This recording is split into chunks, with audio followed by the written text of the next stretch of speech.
So ఇప్పుడే ఉద్యోగులకు సంబంధించి మరొక ఊహించని షాక్ అయితే తగిలింది. ఉద్యోగులకు సంబంధించి ప్రధాన ప్రతిపక్షం అయితే సరైన ట్విస్ట్ అయితే ఇచ్చిందనమాట.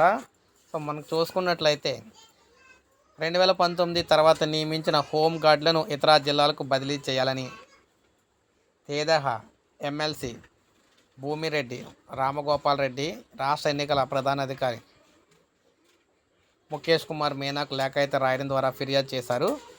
జగన్ ప్రతిపక్ష నేతగా ఉన్నప్పుడు ఆయనకు ప్రైవేట్ సెక్యూరిటీగా ఉన్నవారిని, వారి దగ్గర పనిచేసిన వారందరినీ కూడా కడప జిల్లాలో హోంగార్డులుగా నియమించారని లేఖలో పేర్కొన్నారు. ఎన్నికల సమయంలో వీరంతా కూడా అధికారులను తప్పుదారి పట్టించే అవకాశం ఉందని, కీలక సమాచారాన్ని వైకాపా నాయకులకు చేరవేసే అవకాశం అయితే ఉందని ఆందోళన వ్యక్తం చేశారు.